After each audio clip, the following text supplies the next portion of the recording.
લેને સાડે કે મેળો ખોલ દીધો. સ્વચ્છતાનો માર્ગ બતાવે છે કેળવણી. હવે હું ધોરણ 12 ના વિદ્યાર્થી મોહમ્મદ રેઝા ઇસ્માઇલને વિનંતી કરું છું કે તે આવે અને પોતાના વિષય સ્વચ્છતાનું મહત્વ વિશે પોતાના વિચારો રજૂ કરે.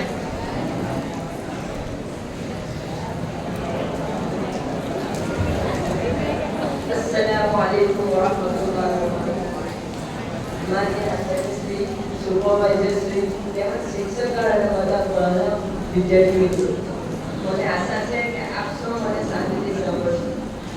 અહીં હું આવ્યો છું કહેવાને ઘણું અમાવસનો ચાંદ તો આપ સૌએ જોયો જ હશે, પરંતુ હું તો પૂર્વનો સૂરજ લઈને આવ્યો છું. આજનો મારો વિષય એટલે કે સ્વચ્છતા ત્યાં પ્રભુતા. સ્વચ્છતા ત્યાં પ્રભુતા. આ વાક્ય કેનાર ગાંધીજી પોતે સ્વચ્છતાના પૂજારી હતા. કહેવાય છે કે સડી જતા સમય પર કોણે નજર કરી છે, આ કરી જતા ફૂલોની કોણે કદર કરી છે. સડી જતા સમય પર કોણે નજર કરી છે, આ કરી જતા ફૂલોની કોણે કદર કરી છે. પર્યાવરણ આપણને ઘણી બધી દેન આપે છે, પરંતુ તેને સ્વચ્છ રાખવા કોણે કમર કસી છે. આપણા માનનીય પ્રધાનમંત્રી નરેન્દ્રભાઈ મોદીએ નવી દિલ્હીમાં રાજપથ પર 2019માં સ્વચ્છ ભારત મિશનની શરૂઆત કરતા કહ્યું કે આપણે સૌને મહાત્મા ગાંધીજીના સ્વચ્છ ભારત મિશનને પૂરું કરી શકીએ તેમ છે. 2 ઓક્ટોબર 2014ના રોજ એક રાષ્ટ્રીય આંદોલનના સ્વરૂપમાં સ્વચ્છતા વિશેની શરૂઆત કરવામાં આવી હતી. આપણા માનનીય પ્રધાનમંત્રીએ ન ગંદકી કરીશું, ન કરવા દઈશું નો મંત્ર આપ્યું. આ મંત્રને આપણે ગામ, શહેર અને રાજ્ય સુધી પહોંચાડી સ્વચ્છતા અંગે વિચાર કરવો પડશે. આ નીલ ગગન ખરગત વહેતા ઝરણા, ભૂવાત મારતા સાગરો, મંદ મંદ વાતો વાયરો, મગજથી માટી વગેરેને જો કોઈએ નુકસાન પહોંચાડ્યું હોય તો માત્ર ને માત્ર એક માનવી જ છે. આલ્બર્ટ આઇન્સ્ટાઈનના શબ્દમાં કહું તો જો પૃથ્વી પર મધમાખી લુપ્ત તો આ પૃથ્વી પર વિલુપ્ત થઈ જશે. તેથી આપણે પ્રદૂષણ ન કરવું જોઈએ અને ગંદકી જેવી સમસ્યાને વધારવી ન જોઈએ. તેથી આપણા કવિ શ્રી ઉમાશંકર જોશી કહે છે કે વિચારે જગ વિસ્તારે નથી એક જ માનવી. વિચારે જગ વિસ્તારે નથી એક જ માનવી. પશુ છે, પંખી છે, પુષ્પો, અનોની છે વનસ્પતિ. જ્યાં ગંદકી હોય છે ત્યાં ડેન્ગ્યુ, મલેરિયા જેવા અસંખ્ય રોગોએ જન્મ લીધેલો હોય છે. ગાંધીજીએ એક વાક્ય કહેલું કે મને મારા દેશની ગરીબી પણ નહીં, પરંતુ મને મારા દેશની ગંદકીને લીધે શરમ અને સંકોચ અનુભવાય છે. અને ઇસ્લામ શીખવે છે કે સફાઈ રજૂ ઈમાન છે અને અલ્લાહ તાલા ફરમાવે છે કે ઇન્નલ્લાહ યુહિબ્બુત તawwabin વ યુહિબ્બુલ મુtatahhirin. बेशक अल्लाह बहुत तौबा करने वालों के साथ है और साफ सुथरे रहने वालों से मोहब्बत फरमाता है. આજે આપણે ગંદકી ન કરવી જોઈએ અને સાફ સુથરું રહેવું જોઈએ. જઝાકુલ્લાહ.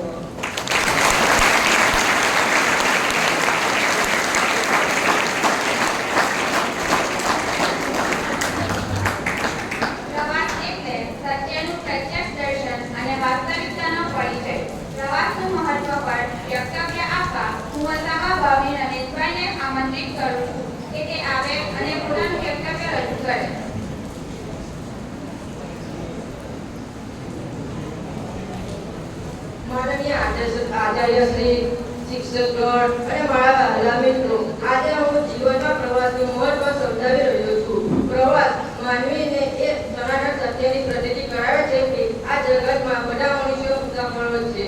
તે કોઈ પોતાની સાથે કઈ લઈ જતો નથી. પછી તાજમહેલ બંધાવનાર શાહજહાં હોય કે રાજ્ય રાસ્તામાં જે પાણી પરની કરાવનાર બાબર કે અકબર હોય, આ માનવીની સહજ વૃત્તિ ઉત્તેજિત કરવાની સાથે તેને ન્યાસકીના પાઠ પણ શીખવી જાય છે. પ્રવાસ શબ્દ સાંભળતા મનમાં કેટલાય ચિત્રો ઉતરી આવે છે. એટલો વિશાળ શબ્દ કે તેનો અર્થ સમજાવવો ઘણો મુશ્કેલ લાગે. પ્રવાસ એટલે સ્થળે ફરવું. તેને દેશાંતર પણ કહે છે. દેશ એટલે સ્થાન અને અટલ એટલે ફરવું. પરંતુ પ્રવાસ એટલે માત્ર ફરવું એટલો સીમિત ના કહી શકાય.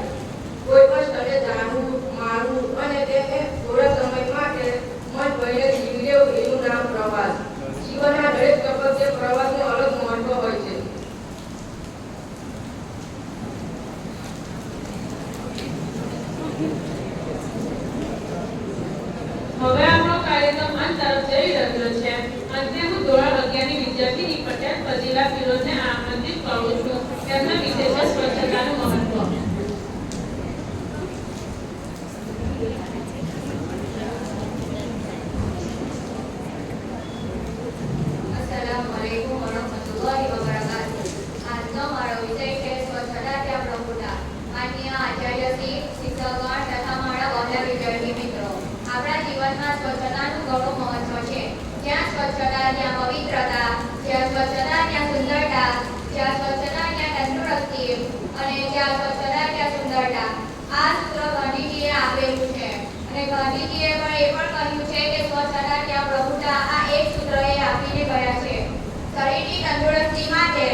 શરીરની સ્વચ્છતા ખૂબ જરૂરી છે. આપણા કપડાં સ્વચ્છ હોવા જોઈએ. સ્વચ્છ શરીર અને સ્વચ્છ કપડાં હોવા જોઈએ. આથી આપણું શરીર મનને સ્વચ્છ રાખે છે. આથી આપણું શરીર તાજગી અનુભવે છે અને આપણા ઉત્સાહમાં વધારો થાય છે. આપણી સરકાર, ટીવી અને વર્તમાનપત્રો જેવા પ્રચાર માધ્યમો દ્વારા લોકોમાં સ્વચ્છતા અંગે જાગૃતિ કેળવવા માટે ઘણા પ્રયત્નો કરે છે. ઠેર ઠેર સ્વચ્છતા વિશે સૂત્રો લખાવીને પણ લોક જાગૃતિ કામ કરી શકાય. કેટલીક શાળાઓમાં શિક્ષણ કાર્યની શરૂઆતમાં સફાઈનો કાર્યક્રમ રાખવામાં આવે છે. આથી સ્વચ્છતા જાળવવાની જવાબદારી આપ સૌની છે. સ્વચ્છતા ત્યાં પ્રભુતા, આ જાણીને લોકોએ મંદિર ચમકાવી દીધા. સ્વચ્છતા ત્યાં પ્રભુતા, આ જાણીને લોકોએ મંદિર ચમકાવી દીધા. પણ મેલા મનની સફાઈ કરવાનું ભૂલી ગયા. Thank you.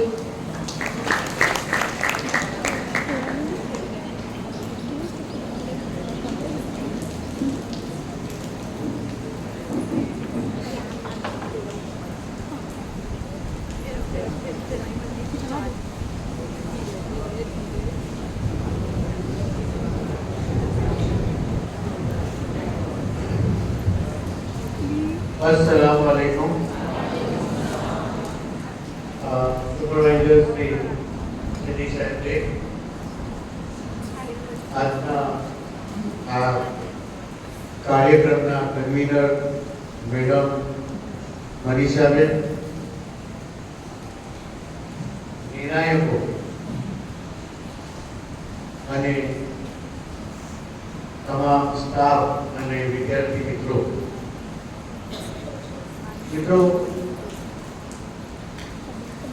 વક્તૃત્વ સ્પર્ધાનો જે કાર્યક્રમો આપણે આયોજન કરીએ છીએ એના પાછળનો એક અતિ મહત્વ ધરાવતી જો કોઈ બાબત હોય તો એ છોકરીઓ અહીંયા જોશો. હા, તો એ મહત્વની બાબત કઈ છે કે વિદ્યાર્થીઓમાં રહેલી જે છુપાયેલી શક્તિઓ છે એને આપણે ઉજાગર કરીએ, બહાર લાવીએ, અમે એને પ્લેટફોર્મ પૂરું પાડીએ જેથી કરીને વિદ્યાર્થીને પોતાને પણ પોતાની જે સુસુપ્ત શક્તિઓ છે એ બહાર લાવવાનો એક મોકો મળે. એટલા માટે આ કાર્યક્રમ આપણે યોજતા હોય છે. સાથે આપણે વક્તૃત્વ સ્પર્ધામાં એવા વિષયો રાખીએ છીએ કે જે વિષયો વારંવાર પરીક્ષામાં નિબંધ સ્વરૂપે ઇંગ્લિશમાં એસે, ખાસ કરીને 12મા ધોરણમાં ઇંગ્લિશમાં એસેમાં 8 માર્ક્સ હોય છે. એ જ રીતના ગુજરાતી, હિન્દી ભાષાઓમાં પણ નિબંધ ખૂબ સારા એવા માર્ક્સનો પૂછાતો હોય છે. તો આ બંને વસ્તુઓ માટે તમને પ્લેટફોર્મ પૂરું પાડે કે તમે જ્યારે આ બધા વિષયો ઉપર જ્યારે વક્તવ્ય સાંભળો છો ત્યારે તમારી પોર્ટની અથવા તો આવનારી પરીક્ષાની તૈયારી પણ થઈ જતી હોય છે. પણ કમનસીબ એ છે કે અમુક વિદ્યાર્થીઓ ખબર નહીં કેમ શિક્ષકોએ કેવું પડે કે સીધો બેસ, ધ્યાન આપ, તમે ભાગ તો નથી લઈ શકતા પણ કમસે કમ ધ્યાન આપો, તમારી પરીક્ષાની તૈયારી થઈ જાય. ખાલી સાંભળવાનું છે. તમે જ્યારે બેઠા છો, તમારો સમય જ્યારે આપી રહ્યા છો તે સમયનો સદુપયોગ થઈ જાય અને તમે તમારી પરીક્ષાની પણ તૈયારી કરી લો અને અહીંયા આવનાર વિદ્યાર્થીઓ પાસેથી શીખ મેળવીને બીજા કાર્યક્રમમાં તમને પણ પ્રેરણા મળે અને તમે ભાગ લો. પણ ખૂબ દુઃખની વાત હોય છે. અમુક કેસીસ છે કે જેનું કાયમ દરેક પ્રોગ્રામમાં જોતો હોઉં છું. તો આશા રાખું કે હવે પછી એ ન બને. હવે જે મુદ્દાઓ હતા જેના ઉપર ચર્ચા થઈ, વિદ્યાર્થીઓ અહીંયા આવીને જે ટોપિક ઉપર બોલ્યા, પોતાના વિચારો રજૂ કર્યા, એમાં એક હતો કે ભાઈ શિક્ષણ કયા માધ્યમમાં ગુજરાતીમાં માતૃભાષામાં આપવું જોઈએ. આપણી માતૃભાષા ગુજરાતી છે એટલે આપણે ગુજરાતીમાં શિક્ષણ લેવું જોઈએ કે અંગ્રેજીમાં? કમનસીબે હું અને આપણે બધા માને છોડીને માસીને આપણે ભેટવા જઈએ છીએ, બરાબર ને? માને છોડીને આપણે કોને પ્રેમ કરીએ છીએ? માસીને પ્રેમ કરીએ છીએ. એવા ઉપર આવી ગયો. મેં મારા ત્રણ બાળકોને મેં અંગ્રેજી માધ્યમમાં ભણાવ્યા, પણ જ્યારે મારો દીકરો, દીકરીઓ પણ તો મેં ફીલ નહીં કર્યું, પણ મારો દીકરો જ્યારે 10મા ધોરણમાં આવ્યો ને અને જ્યારે મેં મારું ધ્યાન એના પર કોન્સન્ટ્રેટ કર્યું ત્યારે મને એવું લાગ્યું કે મેં બહુ મોટી ભૂલ કરી છે અને મારા દીકરાને મારે ઇંગ્લિશ મીડિયમમાં મૂકવાનો ન હતો. કેમ? સાહેબે કહ્યું કે હંમેશા દરેક વ્યક્તિ પોતાના વિચારો એ માતૃભાષામાં જ વિચારે છે. બાળક રડે ને તો માતૃભાષામાં જ રડે. ઇંગ્લિશ મીડિયમમાં ભણતું બાળક ઇંગ્લિશમાં રડે, એ ગુજરાતીમાં જ રડે. બાળક વિચારે છે ખરો ઇંગ્લિશ મીડિયમનો, પણ એ જે અભિવ્યક્ત એને કરવું જોઈએ, પોતાના વિચારોની રજૂઆત કરવી જોઈએ, અથવા પોતાના મગજમાં જે આવે છે એનું એક્સપ્લેન કરવાનું જ્યારે ઇંગ્લિશમાં આવે છે ત્યારે ગુજરાતી મીડિયમ, ગુજરાતી બાળક કે જે ઇંગ્લિશ મીડિયમમાં ભણતો હોય છે એ યોગ્ય રીતે પોતાની રજૂઆત કરી શકતો નથી. આ એક મોટામાં મોટી જે સમસ્યા છે તે આ અંગ્રેજી માધ્યમમાં ભણાવવાની.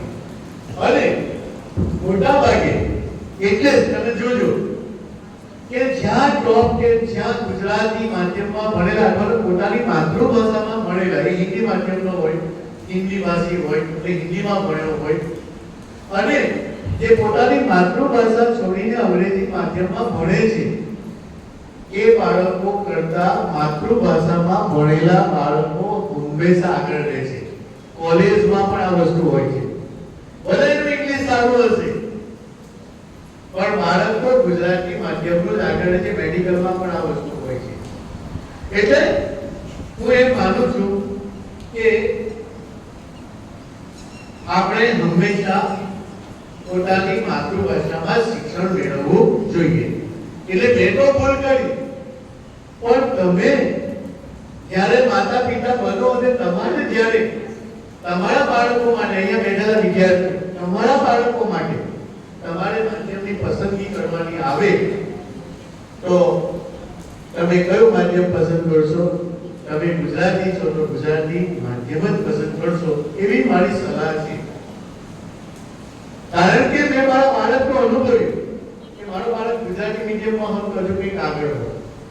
આ હું અત્યારે પણ અનુભવી રહ્યો છું. કેટલાક ઇંગ્લિશ મીડિયમમાંથી અહીંયા આવેલા બાળકોને પણ એમ થતું હશે કે જો આપણે પહેલેથી ગુજરાતીમાં જ શિક્ષણ મેળવ્યું હોત તો આજે આપણે કંઈક આગળ. તમારામાં ટેલેન્ટ હોય પણ એ ટેલેન્ટ જે છે એ ત્યાં જેટલી વિકસવી જોઈએ વિકસતી નથી. બીજું, એક ઇન્ટરનેટ અને મોબાઈલની વાત આવી. એક છોકરીએ કહ્યું કે મોબાઈલ એક ખજાનો છે. કોઈ વક્તા છોકરી કે છોકરો શું બોલ્યો? સાચી વાત છે સાહેબ, ખજાનો છે. આપણા હાથમાં ખજાનો છે.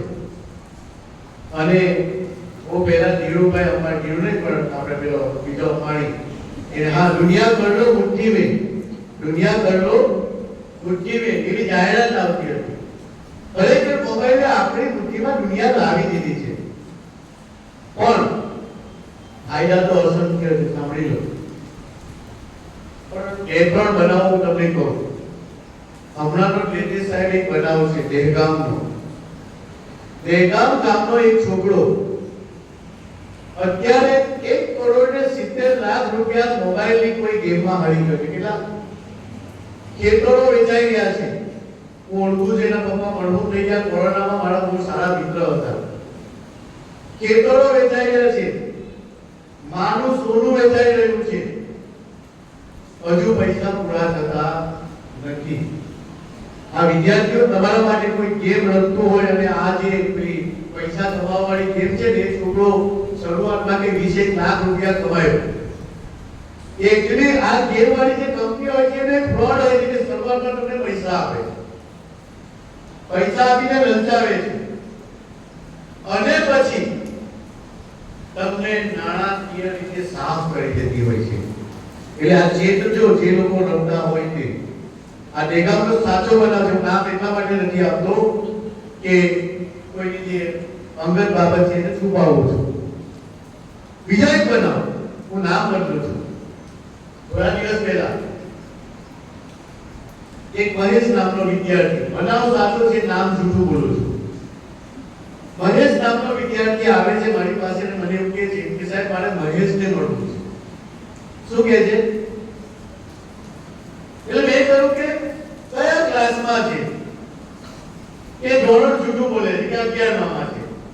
પછી 11માં તપાસ કરાવતા કોઈ મહેશ ના મળે તો મને કે 12માં છે. 12માં પણ ન મળ્યો તો પછી ખબર પડી, મને ત્યારે તો ખબર ના હતી કે આનું નામ મહેશ છે. પછી મેં પૂછ્યું કે તું કોને મળવા માંગે છે? કે મહેશ. તો તારું નામ શું? કે મહેશ. તો પેલા મહેશ ની અટક શું? કે ડોસી. તો તારી અટક શું? કે ડોસી. પછી મને ખબર પડી કે આ મહેશ ડોસી એ મોબાઈલમાં રમવાથી એનું મગજ તગડાવે ચડી ગયું છે. આ હકીકતનો બનાવ છે, અહીંયા મારી સામે બનેલો. બે ત્રણ ખાસ કરીને આપણા મોશીભાઈ ઘોડીવાલાને અને મુનાભાઈને ખબર છે. આ એટલે દબાણ માટે સાંભળી લો, મોબાઈલનો અતિ ઉપયોગ એ ઇન્ટરનેટના ગેરલાભ છે. કારણ કે તમે આ મોબાઈલમાં ગેમ રમો છો ઇન્ટરનેટના માધ્યમથી રમો છો, બરાબર? મોબાઈલ મમ્મી પપ્પાએ આપી દીધો છે. મમ્મી પપ્પા 11 વાગે સૂઈ જાય છે. બાળક કહે છે કે મારે ઓનલાઈન હોમવર્ક કરવાનું છે, વાંચવાનું છે, અને પછી ગોદડીઓ ચમકતી હોય છે. સમજી ગયા ને? ગોદડીઓ એ અંદર લાઈટ ચાલતી હોય ને, ગોદડીમાંથી અંદર પ્રકાશ બહાર આવે, ચમકે ગોદડીઓ. એ ગોદડીઓ ચમકાવવી એ તમારા માટે બહુ હાનિકારક છે. હા વાતો ચાલતી હોય છે, અથવા પછી ગેમો રમાતી હોય છે. મમ્મી પપ્પા તો એવી ખબર હોય કે મારું બાળક સૂઈ ગયું છે, એને ક્યાં ખબર છે કે આ ગોદડી ચમકી રહી છે? મિત્રો સાંભળો, હસવાની વાત નથી, અને ગંભીરતાપૂર્વક કહેવાની જરૂર છે. ઘણા એવા બનાવ બની રહ્યા છે અને આત્મહત્યાઓ થઈ રહી છે. હમણાં થોડા દિવસ પહેલા મોહમ્મદપુરા પર 400 મહિના પર મોહમ્મદપુરામાં માતાએ મોબાઈલ લઈ લીધો. બાળક પોતાને જાતને અંદર રૂમમાં પૂરી દે છે અને સુસાઇડ કરી લે છે. 5મા કે 6મા ધોરણમાં ભણતો મુસ્લિમ મોહમ્મદપુરાનો વિદ્યાર્થી. બનાવ તમે સાંભળ્યો હશે. તો એક ખજાનો જે આપણી હાથમાં આવી ગયો છે. અંબાણીએ કહ્યું હતું એમ દુનિયાને આપણે મુઠ્ઠીમાં કરી લીધી છે, પણ સાથે સાથે ઘણા કુટુંબો, ઘણા લોકો ક્યાંક તો નાણાં રૂપે બેપનાહ થઈ જાય છે, અથવા પછી પોતાનું કુટુંબ છિન્ન ભિન્ન થઈ જતું હોય છે. એટલે વિચારજો, મોબાઈલના ખૂબ ફાયદા છે, પણ એના જે ગેરફાયદા છે એ તમે ન ઉઠાવો એનું ખાસ ધ્યાન રાખજો. મિત્રો, ભારત દેશને એવું કહેવામાં આવે છે કે ભારત દેશ એ નદીને માતા માને છે. ભારત દેશ અને યુરોપના દેશો નદીને માતા નથી માનતા, નદીને નદી માને છે. તો હમણાં વોટ્સએપ પર 2 પિક્ચર આવ્યા હતા. એક ગંગા નદીનું પિક્ચર હતું અને એક હતું પેરિસની કે કોઈ યુરોપની કોઈ નદીનું પિક્ચર હતું. ગંગા નદી કે જેના અંદર એકદમ ગંદકી હોય છે અને ત્યાં યુરોપની નદી એકદમ ક્લીન, ભૂરા રંગનું પાણી. અને પેલા લખ્યું હતું કે જે દેશ નદીને નદી માને છે એ નદીની આ હાલત છે, એકદમ ક્લીન. અને જે દેશ નદીને માતા માને છે એ નદીની હાલત શું છે? પ્રદૂષિત થઈ રહી છે. કેમ? એના ઘણા કારણો છે, ઇન્ડસ્ટ્રીને કારણે. પણ એક છોકરીએ કહ્યું કે પૂજાનો સામાન આપણે શું કરીએ છીએ? નદીમાં ઠાલવી દઈએ છીએ. હલવીએ છે ને? એટલે પૂજાનો સામાન ને તમામ કચરો, ગટરનું પાણી તો કે ક્યાં જાય? નદીમાં જાય. આપણા ગામડાઓની હાલત જુઓ, આપણા મુસ્લિમ વિસ્તારોની હાલત જુઓ. શહેરોમાં સાહેબ મુસ્લિમ વિસ્તારો એટલે ગંદા વિસ્તારો એવું કહેવાય. અને સ્વીકારવું પડે આ બાબત, આપણને ગમે કે ના ગમે, પણ આ સ્વીકારવી પડે. જે એવું કહે છે કે અમે 5 લોકો છે એનો વિસ્તાર નાપાક હોય છે. ઠેર ગંદકી, પોતાના ઘરના આંગણામાં કચરાને માથના પડોશીના તરફ ધકેલી દેવો એ આપણી સંસ્કૃતિ બની ગઈ છે. આપણે આમાંથી બદલાવાની જરૂર છે. મને ખુશી છે, હજુ પણ મને યાદ છે લાલુ વિકા છોકરી નહીં જોબીતા કે જે છોકરી હવે ફાઉન્ટેન પેલા નિહાળના હતા. હા, આ છોકરી સાયન્સ સિટીમાં, અને એ દીકરી પોતે ખાધેલું રેપર દૂધ, બેસી જા બેટા, દૂધ જે ડસ્ટબિન હોય છે એ ડસ્ટબિનમાં જઈને નાખી આવે છે. મેં જોયું, મારી બાજુમાં સિદ્દીકભાઈ બેઠેલા, મેં પૂછ્યું કે આ છોકરી કોણ છે? ઓળખતા મને કહ્યું કે આ લાલુ વિકા છોકરી છે. એ બનાવ મારા મગજમાં આજે પણ અંકિત છે. વચ્ચે વેકેશનનો સમય હતો.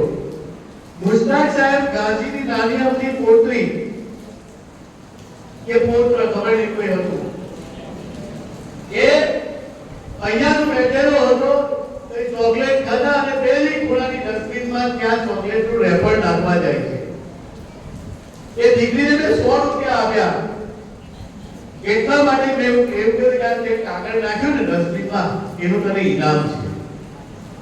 વર્ષો પહેલાનો બનાવ છે. હું બોમ્બે જતો હતો કે કોઈને મૂકવા જતો હતો, મને એ યાદ નથી પણ એ બનાવ યાદ છે કે ભરૂચ રેલવે સ્ટેશન પર કોઈ યુરોપિયન લેડી કે જેને આ મારી નજીકથી ચાલતી હતી અને કંઈ ખાવાનો રેપર પડ્યો હતો એ ઉઠાવી લીધો અને ડસ્ટબિનમાં જઈને નાખે છે. એ યુરોપિયન લેડી એવું ન વિચાર્યું કે આ દેશ ક્યાં માળો છે, આ સ્ટેશન માળું ક્યાં છે, આ ક્યાં માળે અહીંયા રહેવાનું છે. આ બનાવો એવા છે કે જેમાંથી આપણે શીખ મેળવવાની જરૂર છે. આજે સરફરાજ સાહેબની પ્રોક્સીનો પીરિયડ હતો. 11 કલા વિદ્યાર્થીઓએ આ કચરો સાફ કર્યો ને બેટા. છોકરીઓએ પાછળ વાતો કરીને સાફ પણ કર્યો. છોકરાઓએ આગળ સરસ મજાનું સફાઈ કરી. 11મા ધોરણના વિદ્યાર્થીઓ. કેટલી ડસ્ટબિન છે? બંને બાજુ 6 ડસ્ટબિન છે ને? તો પણ 11 કલા છોકરાઓ કેવો કચરો તમે વિણ્યો? શું આપણામાં કેમ આ મેનર આવતી નથી કે આપણે ડસ્ટબિન છે ડસ્ટબિનમાં જ કચરો નાખીએ? સાયન્સના વિદ્યાર્થીઓ પર બહાર કચરો પડ્યો હોય છે, ત્યાં સુધી ડસ્ટબિન ભરાઈ જાય છે. તમે ખાઓ, ખૂબ ખાઓ, એક નહીં 10 પડીકા ખાઓ, પણ કચરો કચરાપેટીમાં નાખો. સફાઈ, છોકરી બોલી, સર્વને ફાયદાકારક ઇલાજ. આજે તમે જુઓ, પ્રદૂષણને કારણે, પ્રદૂષણ ઘણા પ્રકારના છે, તેમાં એક આપણા કચરો નાખીએ છીએ પણ એક પ્રદૂષણ છે. પહેલેના જમાનાના લોકો 100 વર્ષ સુધી તંદુરસ્તીથી જીવતા હતા. આજે 60-70 વર્ષમાં આપણે હલી જઈએ છીએ. આપણું શરીર બીમારીઓનું ઘર બની જાય છે. કેમ? કારણ કે આપણે સફાઈનું મહત્વ સમજ્યા નથી. હવે તો ઘણી વાતો છે વિદ્યાર્થી મિત્રો. આપણા માનનીય વડાપ્રધાન નરેન્દ્રભાઈ મોદીએ સ્વચ્છ ભારત અભિયાન શરૂ કર્યું. તો કેટલાક ટીકા કરનારાઓએ કીધું કે ભાઈ એનો સિમ્બોલ છે ને ચશ્માનો, એમાં એક બાજુ શું લખ્યું છે? સ્વચ્છ, અને બીજી બાજુ શું લખ્યું છે? ભારત. એટલે કેટલાક એવું કહેતા હતા કે જ્યાં સ્વચ્છતા છે ત્યાં ભારત નથી, જ્યાં ભારત છે ત્યાં સ્વચ્છતા નથી. એ વાત સાચી છે. ખ્યાલ આવ્યો? આપણે રહેવાનું છે, આપણે જીવવાનું છે. જો સફાઈ રાખીશું તો આપણને ફાયદો છે, જો સફાઈ નહીં રાખીએ તો આપણને નુકસાન છે. તો તેવી બાબતોમાં શા માટે આપણે સફાઈ જાળવતા નથી? મિત્રો, હજુ ઘણી વાત વાતો છે, પ્રવાસની વાત છે. પ્રવાસમાં જ્યારે પણ જઈએ, પ્રવાસમાં નહીં સાંભળો, આપણે શાળાની બહાર નીકળીએ ને સાહેબ, એટલે આપણે શિક્ષણ મેળવવા નીકળીએ છીએ. હમણાં બેંકનો પ્રવાસ કર્યો, આ શિક્ષકોને યાદ હશે. બેંકનો પ્રવાસ કર્યો તો વિદ્યાર્થીઓ બિલકુલ ખાલી હાથે નીકળી પડ્યા હતા. મારે કેવું પડ્યું કે ભાઈ તમે કઈ શીખવા જાઓ છો, કમસે કમ તમારા હાથમાં નોટ અને પેન તો હોવી જોઈએ. પ્રવાસમાં જઈએ છીએ, પ્રવાસ સેના શૈક્ષણિક પ્રવાસ છે, સાંભળો, એનું નામ શૈક્ષણિક પ્રવાસ હોય છે. ઐતિહાસિક સ્થળો કે તમે કોઈ પણ જગ્યાએ તમે અનુભવ કેળવવા જાઓ છો, તમે ત્યાંથી શિક્ષણ મેળવવા જાઓ છો, તમે ઇતિહાસને જાણવા જાઓ છો, તમે જે ભણી ગયા છે ઇતિહાસ, એ ભણેલા ઇતિહાસને ત્યાં જોવા જાઓ છો. તો આપણી પાસે નોટબુક હોતી નથી.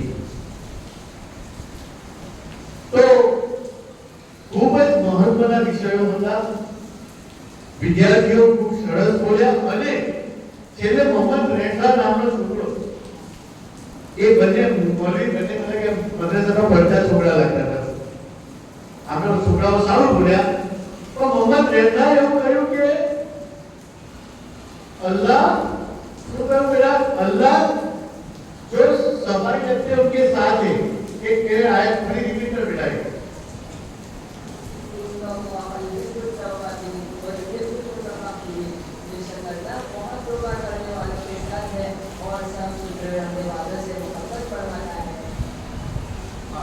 ये अल्लाह तौबा કરવા વાળાની સાથે પણ છે અને સાફ સુથરે જે રહે છે, સફાઈ રાખે છે એની સાથે પણ રહે છે. આપણે કે ગંદકી રાખે ને પછી બળબત નથી આવતી. તમને ખ્યાલ આવ્યો? તો ઇન્શાઅલ્લાહ આપણે અહીંયાથી આજના જે કાર્યક્રમ છે એમાંથી ઘણું બધું શીખીશું અને શીખીને પછી જીવનમાં એનો અમલ પણ કરીશું એવી આશા રાખું છું. હવે અહીંયા ક્રમ બે દિવસ જાહેર કરવાના છે. ત્રણ છે, ત્રણ કે પાંચ જાહેર.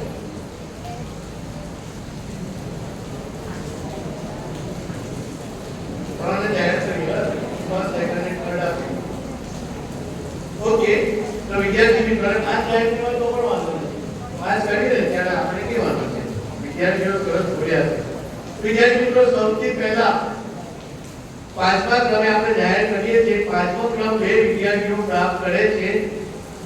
પટેલ હફસા સરફરાજ અને અભિમા સરફરાજ ગુંટા, બંને છોકરીઓ વિદાય. ખૂબ ખૂબ અભિનંદન. તાળીના ગણતરી. ચોથા નંબર પર આવે છે મોહમ્મદ રેઝા ઇસ્માઇલ. આગળ આવશે બેટા. આ વિદ્યાર્થીની મેં આ વિદ્યાર્થી ઘેર પર એના મા બાપ ને ખૂબ હેલ્પ કરે છે. તમે શીખવા જેવું છે. જાહેર કરવાનો વાંધો નહીં, કરે છે. મમ્મી પપ્પા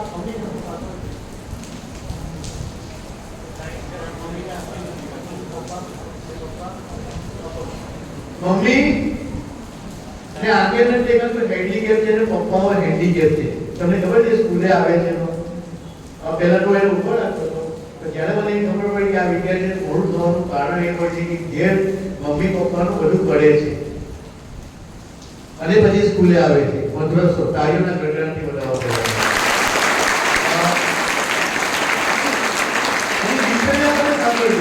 સવારે કેટલા કે બધા ઉઠે છે? સવારે કેટલા કે ઉઠે છે?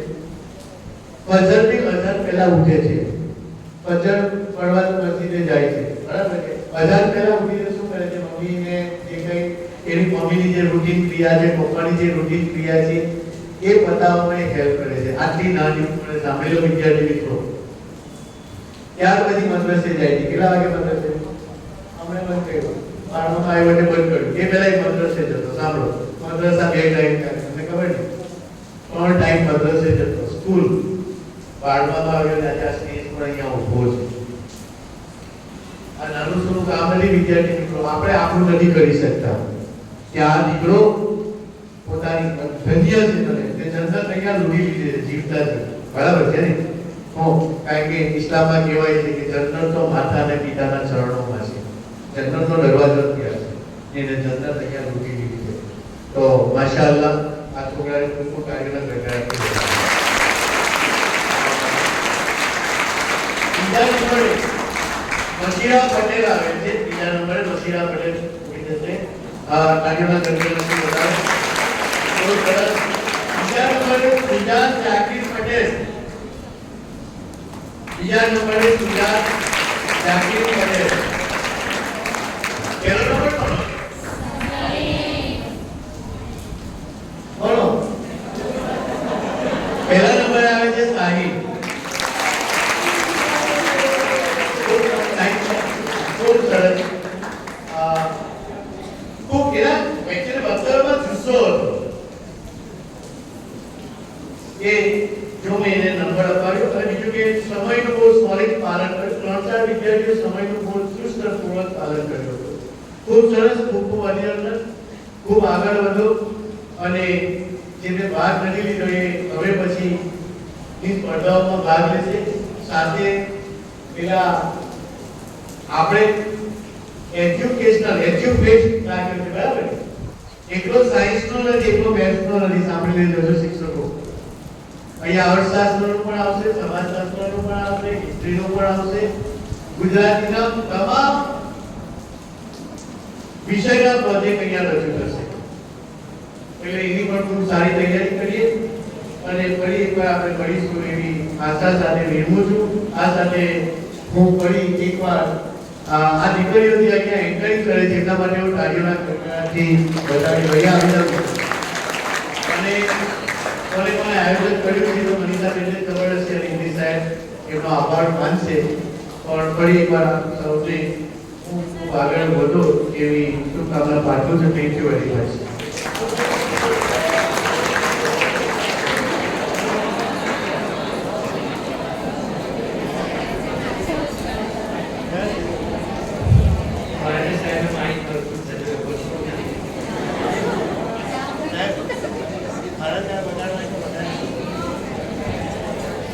મોકો મળ્યો છે તો મોકાનો લાભ ઉઠાવી લઉં.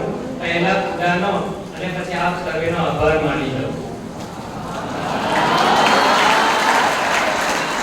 આભાર માનતા પહેલા અહીંયા જે ઇંગ્લિશ ને ગુજરાતીની જે વાત છે, સરસ મજાની મારી પાસે વિડીયો છે. વિડીયો તો તમને નહીં દેખાય તો અવાજ હું તમને સંભળાવું છું. અમારા છોકરા ઇંગ્લિશ મીડિયમમાં દાખલ કરે છે એના પપ્પાને તો ઇંગ્લિશ જેવું આવડતું નથી. એટલે ખાતાની ઉપર લુંગી પહેરીને બેસે. તો એ છોકરો ઇંગ્લિશનું લેસન ટ્યુશન માટે જાય છે. તેના માટે ટ્યુશન વાળા શિક્ષક પૈસા માંગે છે. પિતાને એવું કે ચાલો સ્કૂલની જાય ટ્યુશનની જાય તો કોઈ ઇંગ્લિશ આવડે તે જોઈએ. એ છોકરાને પછી એવું કહે છે કે તું આ જે સાહેબે કીધું ઇંગ્લિશમાં કે એ રીતના કહે છે. તો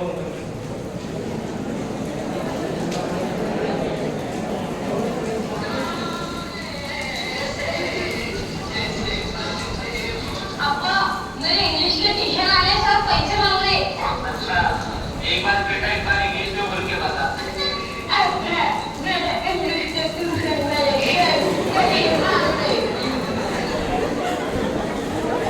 પછી આ લોકોનું જોવા જો તેના પપ્પાને એ રીતે જુએ બરોબર મોડે તો જુએ કે આટલી ઇંગ્લિશ में कोई लाओ.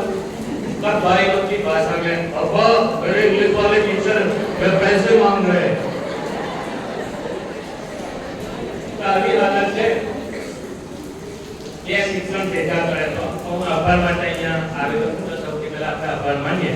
સૌથી પહેલા આચાર્ય સાહેબનો ખૂબ ખૂબ આભાર કે સરસ મજાનું એમણે એમના વક્તવ્યમાં આપણને કઈ ભાષાનો ઉપયોગ કરવો, જીવનની અંદર મોબાઈલનો કેવી રીતે ઉપયોગ કરવો, એવા સરસ મજાના આપણને જીવન જરૂરિયાતના જીવન જીવવા માટેના પાઠો શીખવ્યા.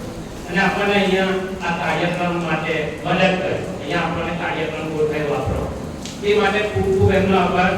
સિદ્દીક સાહેબ આપણા સુપરવાઇઝરનો ખૂબ ખૂબ આભાર કે એમણે એમનો કિંમતી સમય આપણને આપ્યો.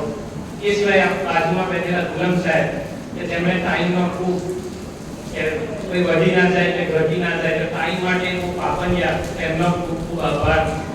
એ સિવાય જે એન્કરિંગ કર્યું ગુજરાતી અને સાજ્યા પાટાવાળા સરસ મજાનું એમણે એન્કરિંગ કર્યું એમનો ખૂબ ખૂબ આભાર. એ એ સિવાય મનીષાબેન કન્વીનર અને એમને મદદ કરતા સાયન્સના ટીચરો તસ્લીમબેન અને નરગીસબેન, એમણે અમને ખૂબ મદદ કરી, એમનો ખૂબ ખૂબ આભાર. એ સિવાય પટાવાળા ભાઈઓ કે જેમણે આપણે હજુ તો આપણે બપોરે ઘેર જતા હતા, અહીંયા બધું એમણે ગોઠવી દીધું. પછી જે લોકોએ ભાગ લીધો એમનો ખૂબ ખૂબ આભાર કે એમણે સરસ મજાની રજૂઆત કરી. એક એવું પ્લેટફોર્મ છે કે જ્યાં તમે રજૂઆત કરી શકો. તમે જે એમાં નંબર આવે સારી રજૂઆત કરો તો એનાથી તમે તાલુકા કક્ષાએ, જિલ્લા કક્ષાએ, રાજ્ય કક્ષાએ કોઈ એમને એમ કંઈ બની જતું નથી. આવી રીતે તેઓ આવે છે અને પછી આગળ પહોંચે છે. તો એમનો ખૂબ ખૂબ આભાર. એ સિવાય આ નિર્ણાયક ભાઈઓ, એમાં એક ઉમેરી ગયો પણ નિર્ણાયક હતો, તો નિર્ણાયકોનો ખૂબ ખૂબ આભાર કે એમણે જે આપણે પરિણામ બી જાહેર થઈ ગયું તો બહુ સરસ રીતે એમણે એને નિભાવ્યું અને જે પ્રમાણે એમાં અલગ અલગ વિભાગો હોય છે માર્ક્સ આપવા માટે, એ રીતે એમણે માર્ક્સ આપ્યા અને સરસ મજાનો પહેલો નંબર સાઈનનો અને એ રીતે નંબર આવ્યો આપણે. એમનો બી ખૂબ ખૂબ આભાર. આ રીતે જે કોઈ તમે ખાસ કરીને તમારો જે શાંતિથી તમે પ્રોગ્રામને નિહાળ્યો, વચમાં આપણને વરસાદના છાંટા આવ્યા એવું ઠંડક કરવા માટે, તે છતાં પણ તમે સારી રીતે પ્રોગ્રામને નિહાળ્યો અને તમારો પણ ખૂબ ખૂબ આભાર. અને બહુ સરસ આપણો આ કાર્યક્રમ રહ્યો આજનો. એનાથી આપણને ઘણું જાણવા મળ્યું, જે આપણે ન જાણતા હોય એવું પણ જાણવા મળ્યું. ઇસ્લામની પણ વાતો થઈ, બીજી શાળાની પણ વાતો થઈ, અને કઈ આપણે આપણા જીવનની અંદર આપણે જે નિર્ણય લેવાનો છે એ કઈ ભાષામાં આપણા બાળકને શીખવવું એ પણ આપણને જાણવા મળ્યું. તમારો બી ખૂબ ખૂબ આભાર. અંતમાં અહીંયા આપણે કાર્યક્રમને પૂર્ણ કરીશું. ખૂબ ખૂબ આભાર.